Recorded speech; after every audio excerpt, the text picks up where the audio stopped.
अस्सलाम वालेकुम जी स्टूडेंट्स, हमारा आज का टॉपिक है ग्रीडी एल्गोरिदम्स। हमने अपने पहले लेक्चर्स के अंदर डायनामिक प्रोग्रामिंग देखी कि किस तरह से हम डायनामिक प्रोग्रामिंग को इम्प्लीमेंट करके ऑप्टिमाइजेशन की जो प्रॉब्लम है और ऐसी प्रॉब्लम जिनमें हमने ऑप्टिमाइज सॉल्यूशन फाइंड करना होता है उसके ऊपर डायनामिक प्रोग्रामिंग अप्लाई हो जाती है। लेकिन डायनामिक प्रोग्रामिंग ऐसी प्रॉब्लम्स के लिए ज़्यादा सूटेबल है जिसमें हम प्रॉब्लम को सब प्रॉब्लम में डिवाइड कर लें, ओवरलैपिंग सब प्रॉब्लम्स के अंदर डिवाइड कर लेते हैं। वहाँ पे हमें डायनामिक प्रोग्रामिंग हेल्प करती है। इसी तरह की एक और टेक्निक जिसको हम ग्रीडी टेक्निक कहते हैं, ग्रीडी टेक्निक भी आपकी ऑप्टिमाइजेशन प्रॉब्लम को सॉल्व करने के लिए यूज़ की जाती है।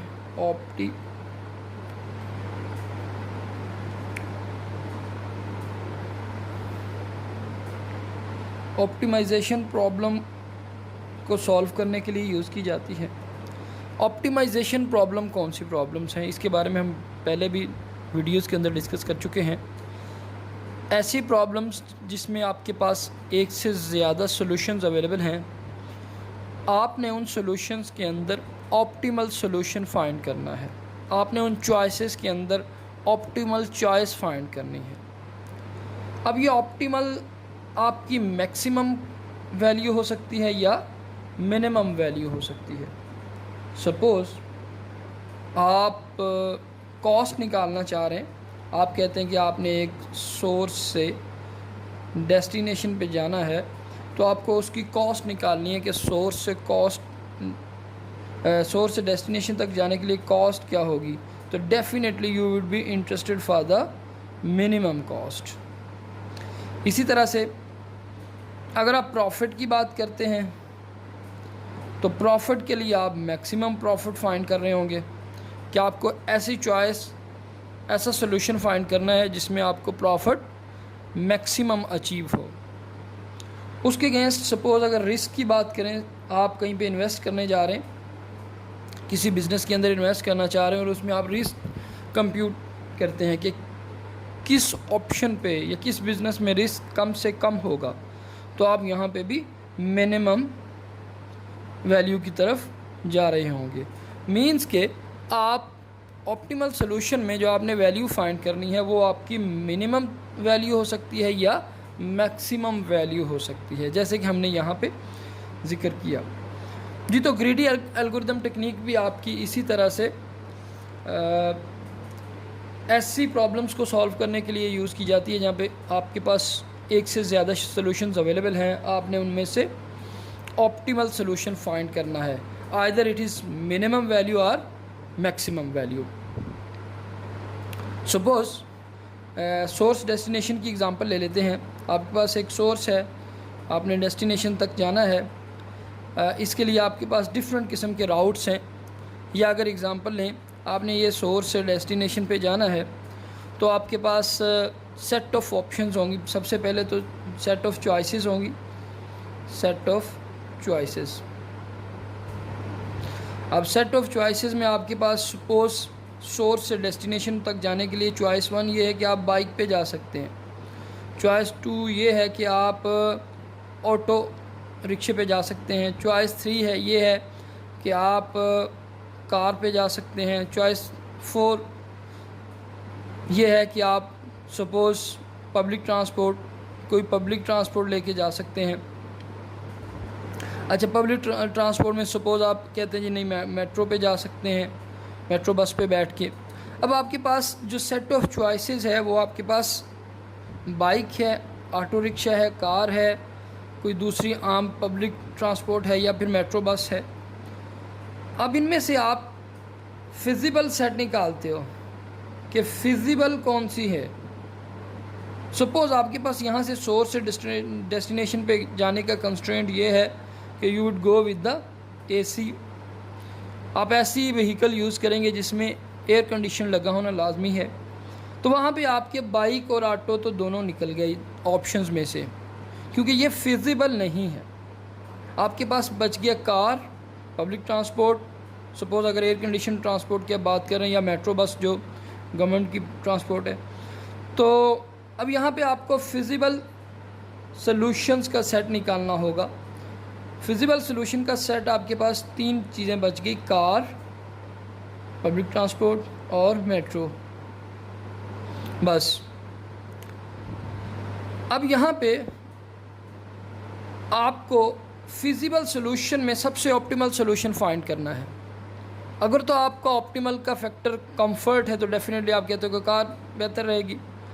अगर आपका यहाँ पे अब ऑप्टिमल जो फैक्टर है वो आपका कॉस्ट है, तो यहाँ पे फिर आप इन तीनों को कंपेयर करोगे कि इन तीनों के अंदर कौन सा आपका ऑप्शन जो है वो ऑप्टिमल सॉल्यूशन आपको दे रहा है।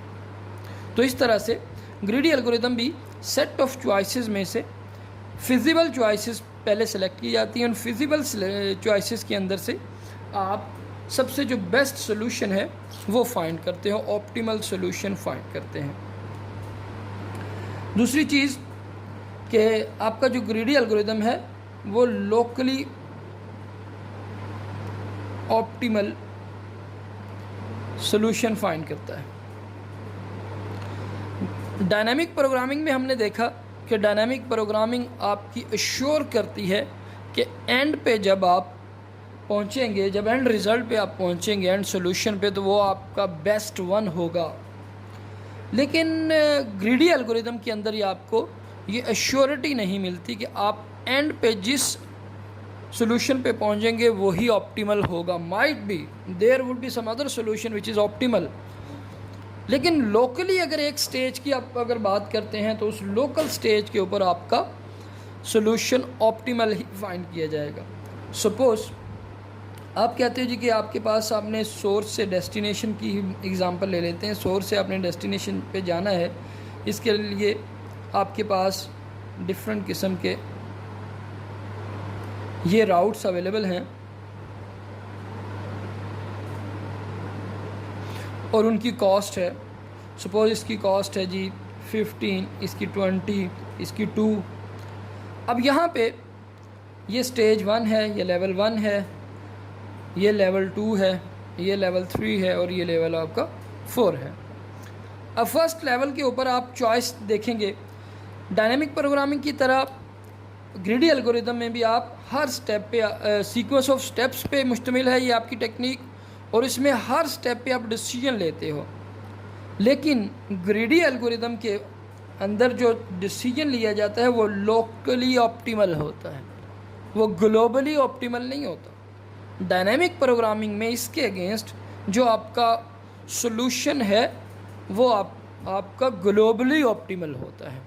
हर स्टेप के ऊपर आप जो डिसीजन लेंगे वो ग्लोबली ऑप्टिमल होगा, लेकिन यहाँ पे ये लोकली ऑप्टिमल है।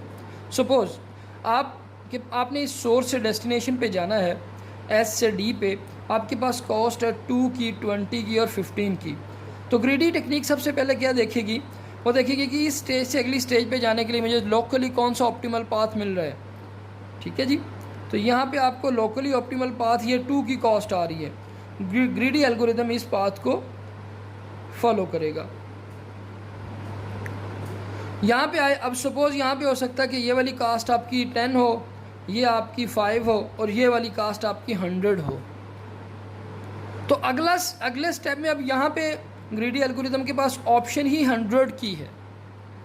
अब यहाँ पे उसके पास एक से ज़्यादा चॉइसेस नहीं है, तो उसको 100, सपोज़ यहाँ पे कोई एक और पाथ है और वो भी 50 का है, तो डेफिनेटली अगर वो यहाँ से चॉइस लोकली चॉइस 50 की लेता है तो ये वो आपको 2 + 50 ये वाला रास्ता ले लेगा। अब आगे सपोज़ ये आपकी 10 कॉस्ट है, ये आपकी 5 कॉस्ट है। अब यहाँ पे ये आपकी 10 कॉस्ट है। अब यहाँ पे हमारे पास जो लोकली ग्लोबली अगर हम देखें तो ऑप्टिमल सोल्यूशन था ये वाला पाथ, 10 + 15 + 5 विच इज़ 30।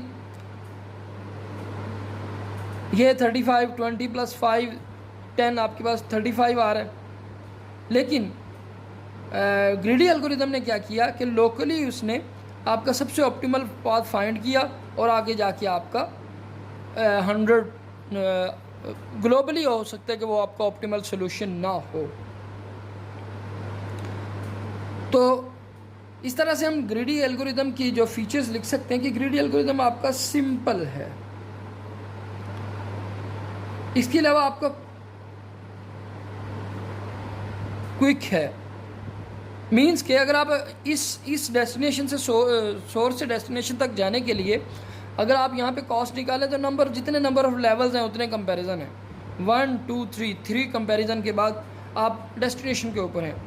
इसके अगेंस्ट अगर आप उसकी बात करें डायनामिक प्रोग्रामिंग की तो उसमें उसकी कॉस्ट आपकी यहाँ इससे ज़्यादा है। सिंपल है, क्विक है और उसके बाद ईजी टू प्रोग्राम है। आपने अगर ग्रीडी टेक्निक को इम्प्लीमेंट करना हो किसी भी प्रॉब्लम के ऊपर तो आप इजीली उसको प्रोग्राम कर सकते हैं, क्योंकि वो प्रॉब्लम आपकी कॉम्प्लेक्स नहीं है।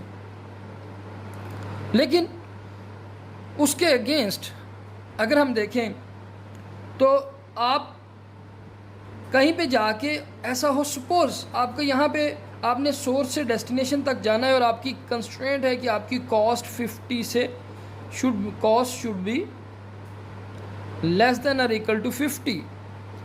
वो आपकी 50 से ज़्यादा कॉस्ट नहीं होनी चाहिए। सोर्स से डेस्टिनेशन तक जाना है आपके पास जो बजट है वही 50 का है।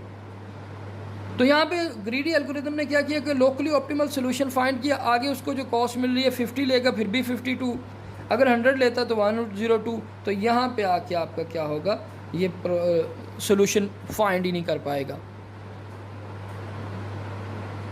ठीक है जी। तो एक इसमें ये ऐसा सोल्यूशन हो सकता है कि आप रास्ते में जाके फंस जाएं, वहाँ पे बिल्कुल सक हो जाएं, किसी साइड पे आप ना निकल सकें।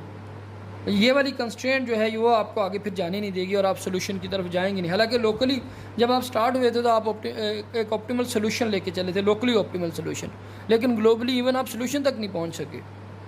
तो ये ग्रीडी एल्गोरिदम की प्रॉब्लम्स हो सकते हैं। ग्रीडी एल्गोरिदम का अगर हम जेनेरिक फार्मूला लिखें, जेनेरिक एल्गोरिदम लिखें, हमारी पहले वाली जितनी भी डिस्कशन हुई उसको मद्देनज़र रखते हुए, तो सपोज़ आप कहते हो जी कि ग्रीडी एल्गो, इसको आपने पास किया सेट ऑफ चॉइसेस और उसका size. What is the A is the set of choices, feasible choices, जो कि जिस तरह से हमने जिक्र किया था यहाँ पे कि फिजिबल चॉइसेस क्या हैं आपकी,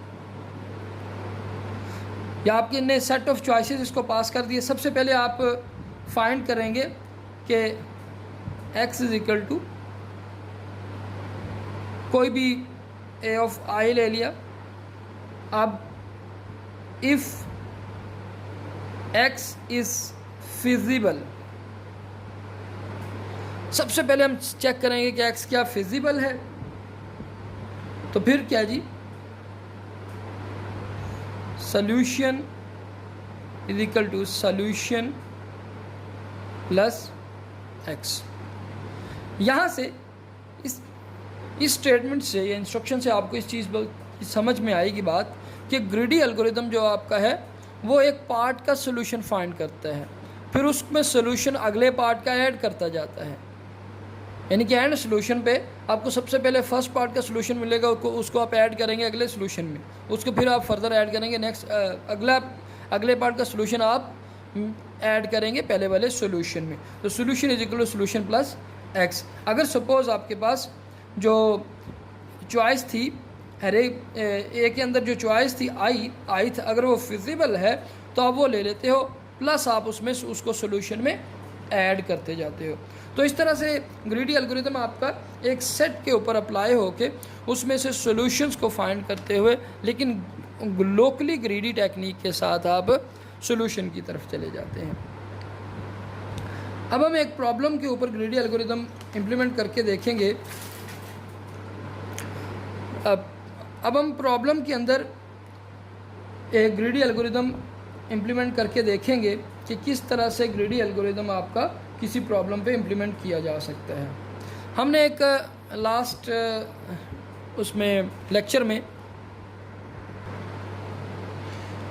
हमने लास्ट डायनामिक प्रोग्रामिंग की टेक्निक पढ़ते हुए एक प्रॉब्लम देखी थी, नैपसैक प्रॉब्लम।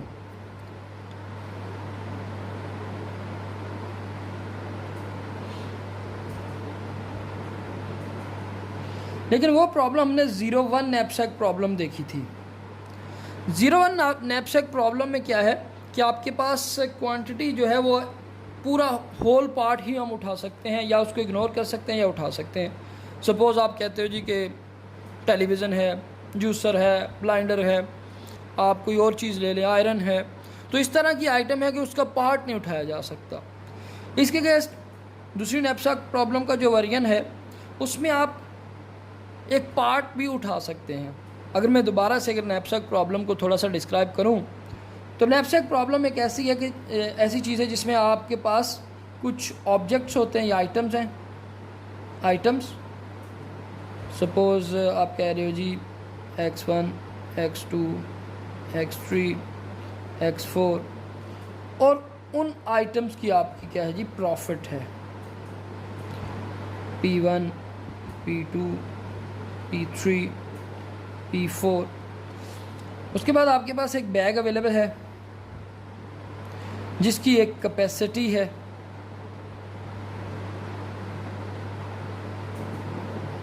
अब यहाँ पे प्रॉब्लम क्या है, हर आइटम X1, X2 का आपका वेट है, W1, W2, W3 और W4।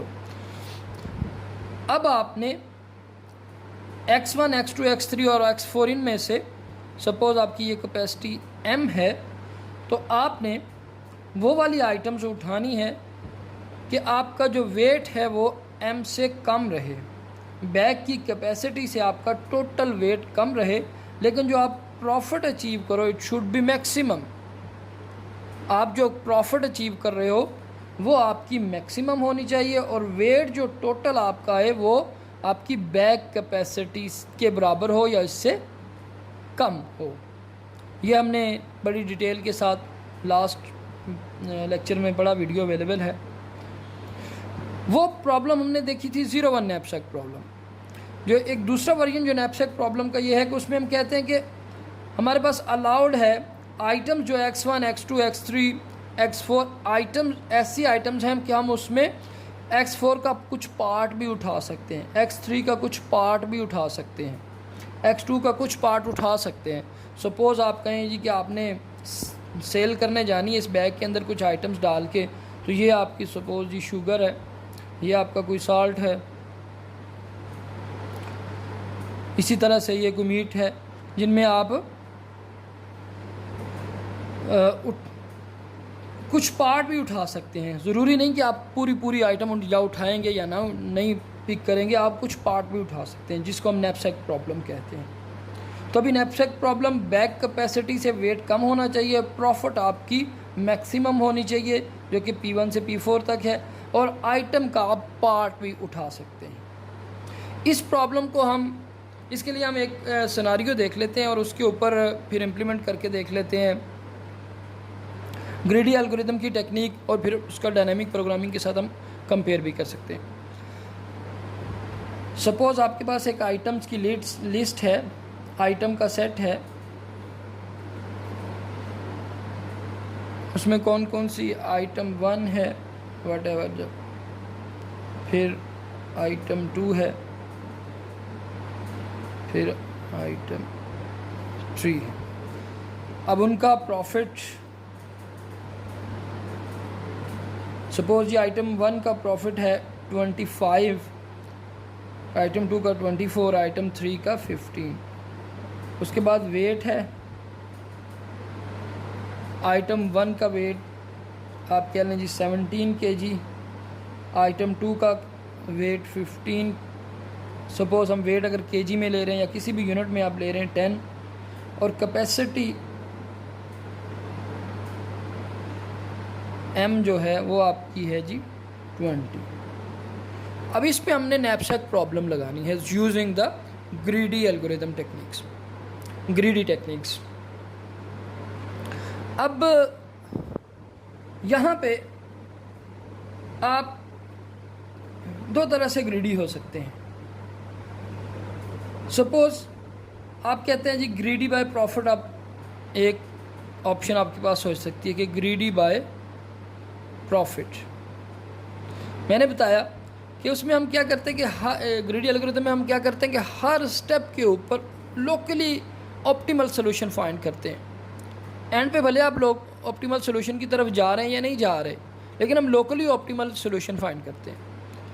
तो आप कहें जी कि मैं प्रॉफिट को सॉर्टेड कर लेता हूँ डिक्रीजिंग ऑर्डर में। सबसे पहले जो आइटम मुझे ज़्यादा प्रॉफिट दे रही है मैं उस आइटम को उठा लूँगा। तो ये आपका क्या हो गया, ग्रीडी बाय प्रॉफिट। और दूसरी आपकी टेक्निक क्या हो सकती है,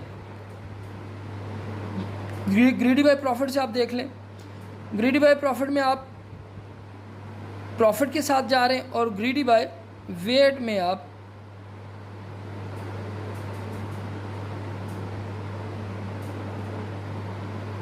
ग्रीडी बाय वेट, जिसमें आप ग्रीडी हैं वेट को देख के।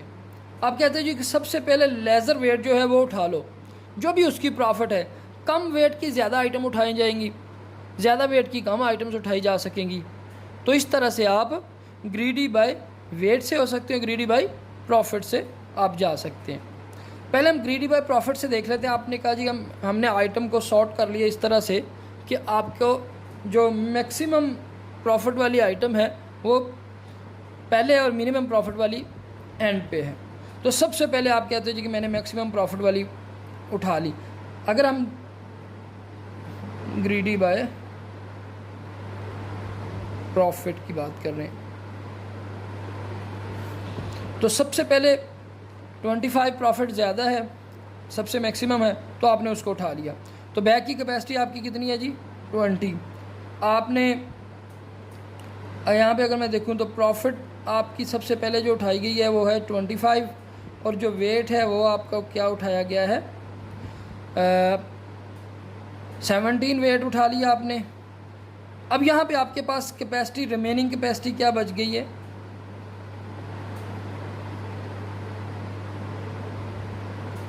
जो रिमेनिंग कैपेसिटी आपके पास यहाँ पे अवेलेबल है वो क्या आ गई जी, 20 - 17 = 3। तो यहाँ पे आपके पास 3 अवेलेबल है रिमेनिंग कैपेसिटी। अब आप इसको 3 के लिए आपके पास नेक्स्ट आइटम कौन सी अवेलेबल है। प्रॉफिट आपको 25 अचीव होगी, वेट आपने 17 वाला उठा लिया। नेक्स्ट कैपेसिटी आपके पास प्राइस आपके पास 24 है और वेट है आपका 15। तो सपोज़ यहाँ पे हम चूँकि पार्ट उठा सकते हैं तो अगली प्लस जो प्रॉफिट हम उठा सकते हैं, हम वेट उठाएंगे कितना, 3 kg ऑफ द 15। इसी तरह से ना हमारे पास रिमेनिंग कैपेसिटी 3 है तो हम कितना वेट उठा सकेंगे यहाँ से, 3 + 15 इंटू टोटल उसका जो भी उसकी प्रॉफिट है। तो इस तरह से हमारे पास एक प्रॉफिट निकल आएगी। तो ये आपके पास प्रॉफिट आ गई 29.8। ये आपका कितना निकला है, 4.8, और ये 29.8 आपके पास टोटल प्रॉफिट आ गया with the same capacity.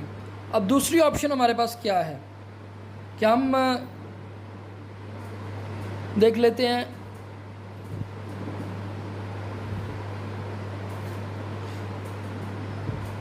Greedy by weight. अच्छा जी, अब ग्रीडी बाय वेट में आपके पास आप कहते हैं कि सबसे लेज़र वेट पहले उठा लो, तो आपने जी 10 वाला वेट उठा लिया तो प्रॉफिट आपके पास क्या आ गई, 10 वाला उठाए तो 15 प्रॉफिट आ गई। वेट आपका क्या आ गया, 10 उठाया गया, 20 - 10, बाकी क्या बचा, 10 वेट। तो रिमेनिंग कैपेसिटी आपकी कितनी आ गई,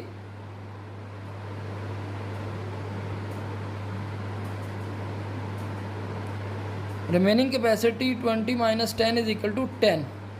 अब अगले स्टेप पे आप जाते हैं तो अगली जो आइटम आपको मिलती है उसका वेट है 15 kg। तो आप कहते हैं जी हम इसका पार्ट 10 kg उठा सकते हैं, बाकी 5 kg नहीं उठा सकते। तो आप यहाँ पे क्या कर रहे हो, 10 / 15 × 24। तो ये आपका अचीव हो गया, आपको यहाँ पे अचीव हो गया 31। तो इट मीन्स कि this 31 is more than the 29.8। तो जब हम ग्रीडी बाय वेट कर रहे हैं तो हम 31 29 से ज़्यादा ले रहे हैं, यानी कि हमें ज़्यादा प्रॉफिट अचीव हो रही है। अच्छा, इसके अलावा और भी आपकी एक ऑप्शन हो सकती है कि आप एक रेशो निकाल लें, प्रॉफिट बाय वेट रेशो निकाल लें। जो ज़्यादा रेशो आ रही है उसको पहले ले लें, जो कम रेशो आ रही है उसको बाद में ले लें। सपोज़ यहाँ पे आप कह दें जी ग्रीडी बाय, जो थर्ड ऑप्शन है, पहली ऑप्शन में आपको अचीव हुआ 29.8 जो कि आप ग्रीडी बाय प्रॉफिट थे, और दूसरा अचीव हुआ ग्रीडी बाय वेट में 31। तीसरी आपके पास ऑप्शन है ग्रीडी बाय रेशियो। रेशियो क्या है, आप इनके रेशियोज़ निकाल लें। सपोज़ यहीं पे अगर मैं लिख लूँ कि रेशियोज़ क्या हैं, प्रॉफिट और वेट के रेशियो निकाल लें। 25 डिवाइडेड बाय 17, 24 डिवाइडेड बाय 15 और 15 डिवाइडेड बाय 10। इस तरह से आप प्रॉफिट के सारों के रेशियो, हमारे पास रेशियोज़ आ गई, वेट, प्रॉफिट और वेट की रेशियो। सपोज़ इसकी 1.47 है, इसकी 1.6 है और 1.5 है। अब हम कह रहे हैं जी हम ग्रीडी बाय रेशियो हैं।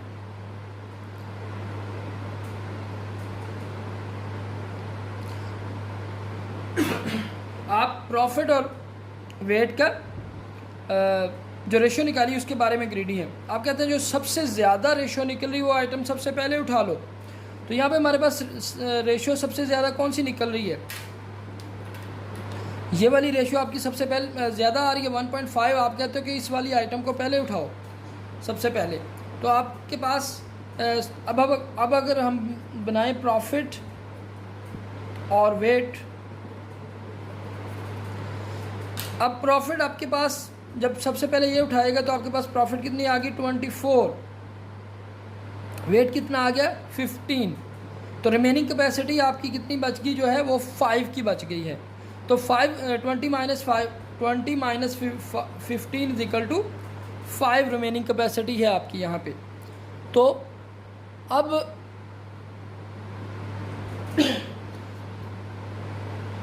ट्वेंटी माइनस 15 5 आपके पास कैपेसिटी है।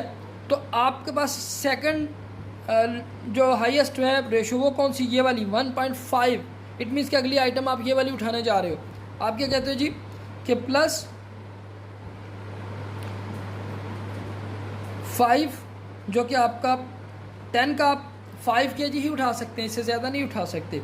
तो 5 डिवाइडेड बाई 10 इंटू 15। तो ये आप देखते हो ये आपका कितना निकलता है 31.5। मीन्स के सबसे जो ऑप्टिमल सोल्यूशन आपका बना है वो इसकी रेशो के साथ बना हुआ है। जब आपने प्रॉफिट टू वेट रेशो निकाला तो आपको सबसे ज़्यादा प्रॉफिट अचीव हुआ।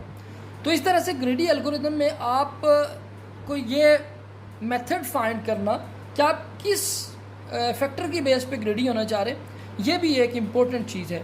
जब आप ग्रीडी बाय प्रॉफिट थे उस वक्त आपको ये प्रॉफिट अचीव हुआ, जब आप ग्रीडी बाय वेट हुए तो 31 अचीव हुआ। लेकिन यहाँ पे हम मिनिमम से मैक्सिमम की तरफ जा रहे हैं। हमने सबसे पहले एक छोटी कॉस्ट उठाई है, उसके बाद आपने ज़्यादा कॉस्ट उठाई है।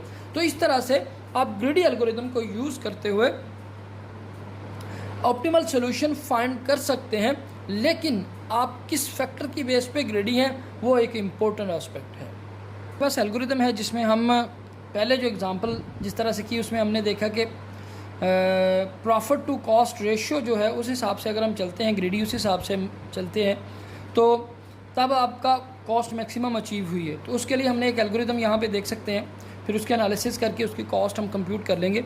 कंप्यूटेशन कॉस्ट सबसे पहले W है, एक सेट ऑफ वेट्स, आइटम्स का जो वेट है, M है मैक्सिमम कैपेसिटी, और उसके बाद प्राइस है, हर आइटम की प्राइसेस की एक लिस्ट है, और उसके बाद N साइज़ है, आइटम के नंबर ऑफ़ आइटम्स कितनी हैं।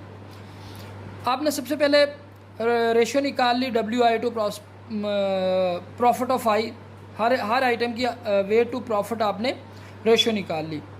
अब आपने इन W और प्राइस दोनों लिस्ट को सॉर्ट कर लिया with decreasing order of WI to profit I। आपने वेट टू प्रॉफिट रेशो के हिसाब से डिक्रीजिंग ऑर्डर में आइटम्स को, ऑब्जेक्ट्स को सारे को सॉर्ट कर लिया। ऑब्जेक्ट्स को सॉर्ट करने से मुराद ये है कि आपने उनके वेट्स को भी उस हिसाब से सॉर्ट कर लिया और कॉस्ट को भी उस हिसाब से उस रेशो के हिसाब से सारी की सारी आइटम्स आपकी एडजस्ट हो गई। अब आपने यहाँ पे एक लूप चलाया है i to n if m is greater than 0 and डब्ल्यू आई इज़ लेस देन और इक्वल टू एम।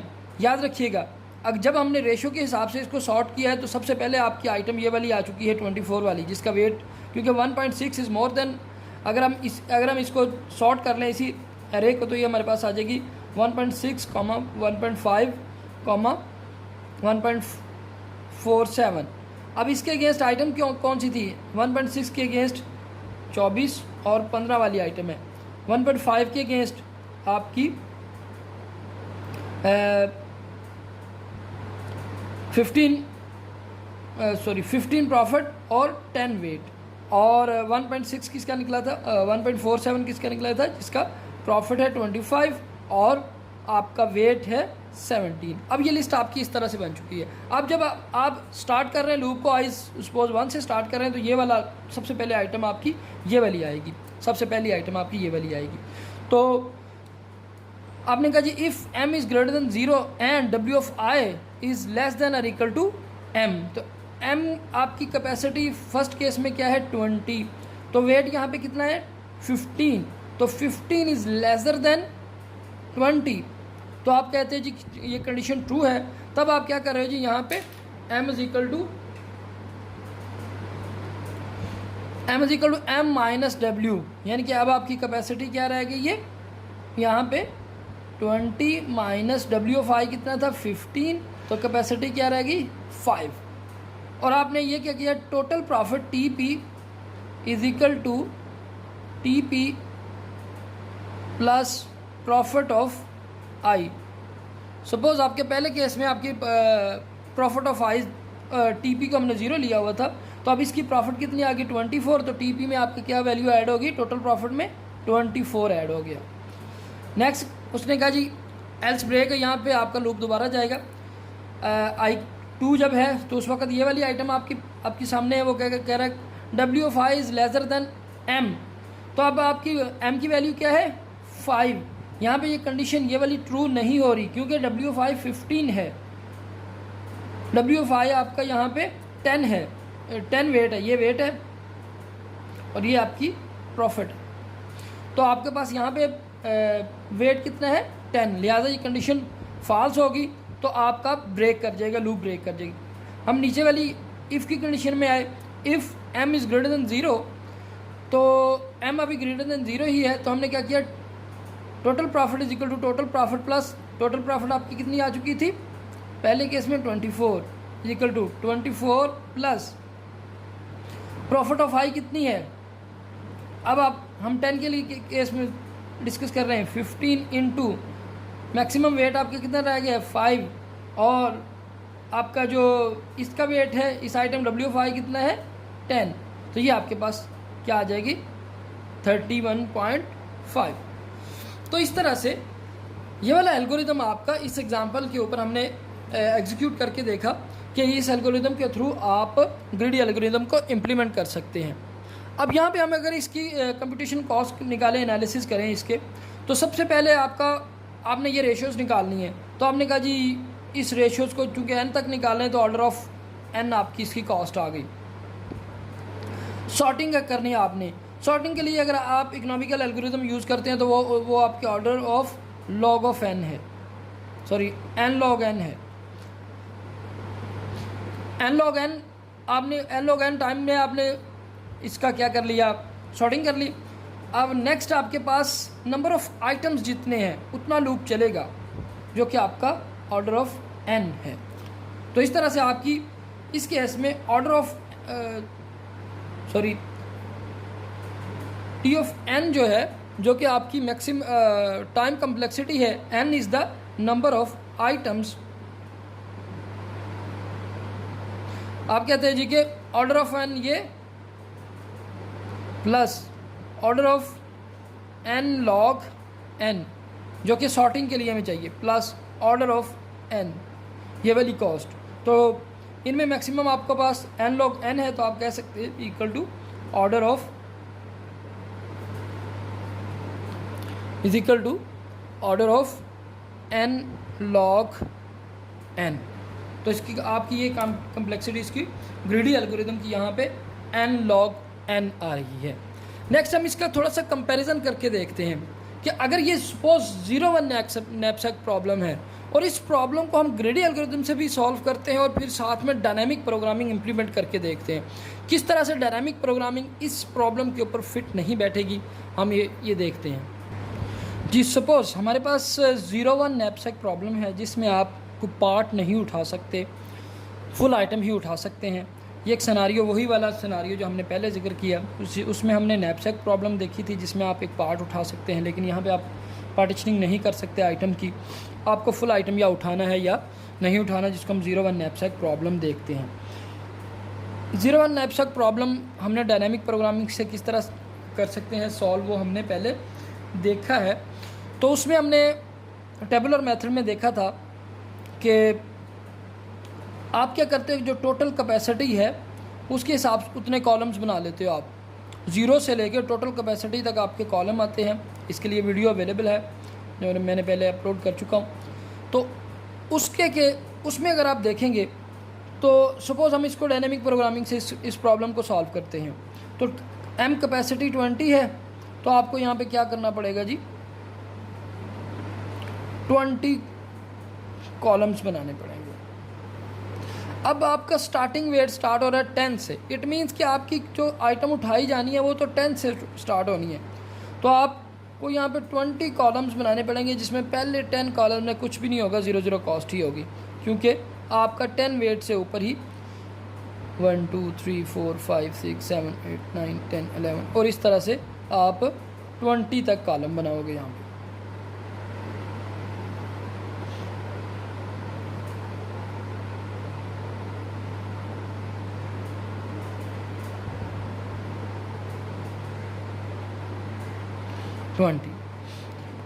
अब 3 इसकी रो होंगी क्योंकि 4 रोज़ होंगी, 0 भी अगर कंसीडर करते हैं 0, और पहली आइटम कौन सी है 17, सॉरी प्रॉफिट के हिसाब से ये आपका वेट है, ये कैपेसिटी है W, ये W ऑफ I है और प्रॉफिट ऑफ I। तो प्रॉफिट ऑफ I आपका W ऑफ I आपका यहाँ पे 0 और साथ में पहला 17, 15 और 10 आपका वेट है। अब इस हिसाब से डायनामिक प्रोग्रामिंग को हम इम्प्लीमेंट इसके ऊपर करें तो हमें, चूँकि इसकी कॉस्ट 20, अगर वैसे ही इसको आप ऑब्जर्व करें तो इसकी टोटल कैपेसिटी है 20 इस आइटम की। आप एक ही आइटम उठाएंगे सबसे बड़ी जो जिसकी प्रॉफिट सबसे ज़्यादा है 25, तो आपको 25 प्रॉफिट अचीव हो जाएगी और 17 kg आपका बैग फिल हो जाएगा। नेक्स्ट कोई भी आइटम इन दोनों में से नहीं उठाई जा सकती। मींस के हम 20/4 का कॉलम बना के, मींस के 80 एंट्रीज़ ऑलमोस्ट करने के बाद हम इस रिज़ल्ट पे पहुंच रहे हैं कि हमें 25 अचीव हो रहा है। अब यही काम सपोज़ अगर हम ग्रीडी एल्गोरिदम से ग्रीडी बाय प्रॉफिट से कर रहे हैं तो आपको कितने कंपैरिजन करने पड़ेंगे 0-1 नैपसैक प्रॉब्लम में। अब एक सिंगल कंपैरिजन के साथ एग्जैक्ट ऑप्टिमल सोल्यूशन पे चले जाओगे, क्योंकि आपकी सॉर्टेड लिस्ट होगी प्रॉफिट के हिसाब से। तो आप सबसे पहले एक कंपैरिजन करोगे, 25 आपको अचीव हो जाएगा और आप कहेंगे थी 20 में से 17 निकालो, पीछे 3 बचते हैं, बाकी में से कोई आइटम भी नहीं उठाई जा सकती। तो आपने एक सिंगल कंपैरिजन के साथ आप ऑप्टिमल सोल्यूशन पे चले गए। इसके अगेंस्ट आपका डायनामिक प्रोग्रामिंग जो थी वो आपको सारे कॉलम्स फिल करके, ये डिटेल के साथ कॉलम कैसे फिल करने वो हमने डिस्कस किया हुआ है। सारे सेल्स फिल करने के बाद यहाँ पे हमें रिजल्ट अचीव होगा कि 25 आप अचीव कर रहे हैं, जबकि ग्रीडी एल्गोरिदम आपको सिंगल कंपैरिजन में दे रहा है। सपोज जो हमने एल्गोरिदम अभी अप्लाई किया रेशियो का एल्गोरिदम, रेशियो में भी आपके पास लास्ट हमने देखा था, तो आपके पास ये वाली आइटम सबसे पहले आ रही है तो आप कहते हो कि 24 कॉस्ट आपको अचीव हो जाएगी। गो के ये ऑप्टिमल सोल्यूशन नहीं है। जो हमने पहले फीचर्स की बात करते हुए बात की थी कि ज़रूरी नहीं है कि आपका जो ग्रीडी एल्गोरिदम है वो आपको ऑप्टिमल सोल्यूशन की तरफ लेके जाए। ये सिर्फ एक सिंगल कंपैरिजन में आपको 15 kg उठाएगा, उसके बाद कहेगा कि बकाया कैपेसिटी नहीं, कोई और आइटम नहीं उठाई जा सकती, लेकिन यहाँ पे आपको कॉस्ट जो है वो ऑप्टिमल नहीं मिलेगी। तो इस तरह से ग्रीडी एल्गोरिदम आपका सिंपल है, क्विक है, लेकिन अश्योर्ड नहीं है कि आप कॉस्ट उठा सकते हैं। जब आपने ग्रीडी बाय प्रॉफिट कर रहे हैं तो आपको ऑप्टिमल सोल्यूशन मिल गया है, लेकिन जब आप greedy by profit to weight ratio कर रहे हैं तो उस वक्त आपको ऑप्टिमल सोल्यूशन नहीं मिला। तो इस तरह से ग्रीडी एल्गोरिदम आपका क्विक है, सिंपल है, इजी टू प्रोग्राम है, लेकिन ऑप्टिमल सोल्यूशन की तरफ नहीं लेके जाता। उसके अगेंस्ट आपका डायनामिक प्रोग्रामिंग जो है वो कॉम्प्लेक्स है, उसको प्रोग्राम करना मुश्किल है, लेकिन अश्योरिटी है कि आपके पास एक ऑप्टिमल सोल्यूशन ज़रूर मिलता है। अब सपोज़ यहाँ पे अगर बैग की कैपेसिटी 100 हो या इससे ज़्यादा हो तो हमें 100 कॉलम्स की तरफ जाना पड़ेगा, 100 कॉलम्स बनाने पड़ेंगे। कॉस्ट है यहाँ पे जो मैक्सिमम कॉस्ट आपके ऑर्डर ऑफ n है, सॉर्टिंग की है n log n, उसके बाद आपकी जो इस एल्गोरिदम की कॉस्ट है वो मैक्सिमम n कंपैरिजन है, इससे ज़्यादा नहीं। ठीक है जी, ये था आपका डायनामिक ग्रीडी एल्गोरिदम का इंट्रोडक्शन और डायनामिक प्रोग्रामिंग के साथ एक कंपैरिजन। नेक्स्ट हम कुछ इसकी एग्जांपल्स देखेंगे। अस्सलाम वालेकुम। कॉस्ट है यहाँ पे जो मैक्सिमम कॉस्ट आपके ऑर्डर ऑफ n है, सॉर्टिंग की है n log n, उसके बाद आपकी जो इस एल्गोरिदम की कॉस्ट है वो मैक्सिमम n कंपैरिजन है, इससे ज़्यादा नहीं। ठीक है जी, ये था आपका डायनामिक ग्रीडी एल्गोरिदम का इंट्रोडक्शन और डायनामिक प्रोग्रामिंग के साथ एक कंपैरिजन। नेक्स्ट हम कुछ इसकी एग्जांपल्स देखेंगे। अस्सलाम वालेकुम।